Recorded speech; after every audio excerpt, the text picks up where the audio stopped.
Nous sommes en guerre. Monsieur le Président, la crise du coronavirus que nous traversons nous permet d'entrevoir les limites du système tel que nous l'avons connu. La mondialisation et le libéralisme sont des facteurs aggravants de cette crise sanitaire, car des pandémies peuvent se développer aussi rapidement, grâce notamment au trafic aérien.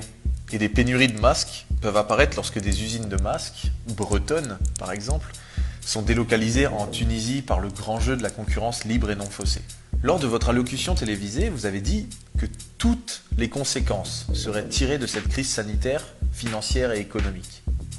Toutes les conséquences. Au sortir de cet épisode, nous allons nous retrouver devant deux choix.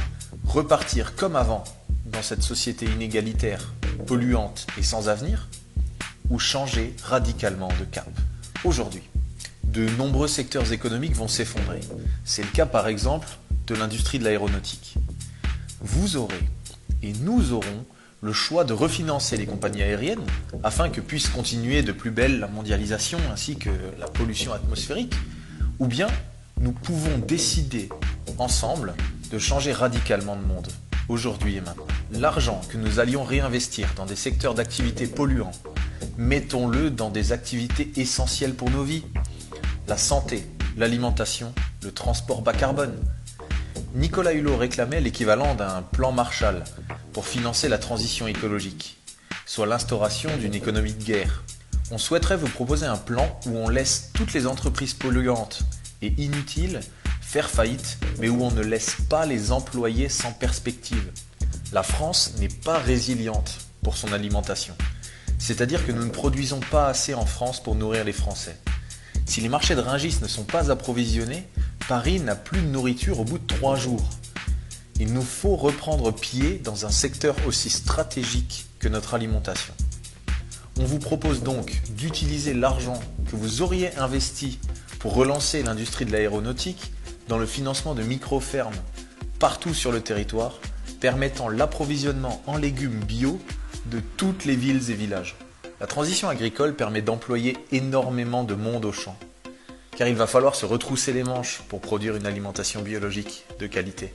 Une partie de l'argent servira donc à la formation des personnels de l'aéronautique vers les métiers agricoles. L'association Ferme d'Avenir a réussi l'installation d'une ferme permaculturelle sur un ancien aérodrome, prouvant que c'est possible. Il serait sans doute possible de garder certains avions pour les transports long courriers indispensables, mais on a aussi quelque chose à vous proposer de nettement moins polluant et de beaucoup plus poétique. Le transport à la voile.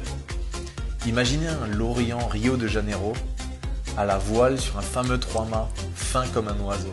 La marine à la voile ne demande qu'à développer le transport de marchandises ou de personnes, mais encore faudrait-il développer des modèles économiques où on favorise les faibles émissions de CO2. Avec des investissements massifs dans le secteur, avec la construction d'une flotte de navires à voile, il est possible d'effectuer cette transition et de transformer les emplois des usines Airbus à Toulouse en construction de coques de navires par exemple. Nous allons devoir apprendre à vivre dans un monde bas carbone, à baisser nos consommations de pétrole et de ressources non renouvelables.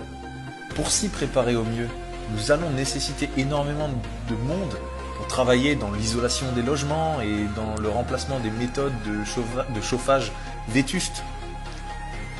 On vous propose également qu'une grande partie des gens qui perdront leurs emplois avec cette crise retrouvent du travail après formation dans les hôpitaux, dans les EHPAD, dans les soins aux personnes à domicile, avec un niveau de vie décent et des vrais moyens humains comme matériels.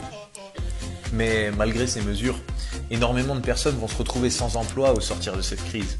C'est le moment idéal pour développer un revenu de base à grande échelle, de quoi permettre à chaque citoyen de vivre décemment, même s'il ne trouve pas immédiatement du travail. Des initiatives telles que la June permettent une monnaie avec revenu de base intégré.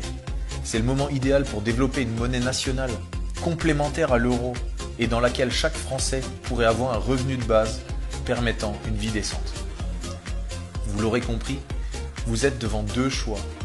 L'un est dans la continuation du statu quo, n'engage aucune audace, aucune forme de changement profond, aucun leadership transformateur.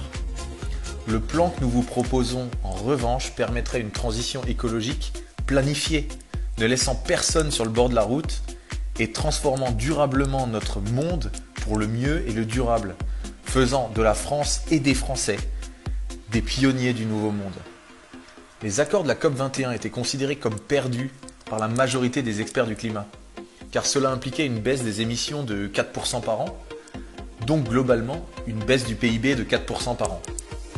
Cette crise du coronavirus et la récession qui va lui succéder vont faire perdre, selon les estimations, entre 10 et 20% du PIB mondial. C'est une catastrophe économique certes, mais c'est aussi le rattrapage de notre retard sur les accords de la COP21. Ce virus et notre réaction nous laissent une chance de sauver le climat. Je vous propose quelque chose. Si cette vidéo dépasse les 5 millions de vues, je pense que nous pourrons considérer que les Français l'auront suffisamment partagé pour signifier qu'ils souhaitent effectuer cette transition écologique, préférant renflouer les campagnes et leurs assiettes de légumes bio plutôt que les banques. Alors, si on passe ces 5 millions de vues, on discute sérieusement de ce plan ensemble ?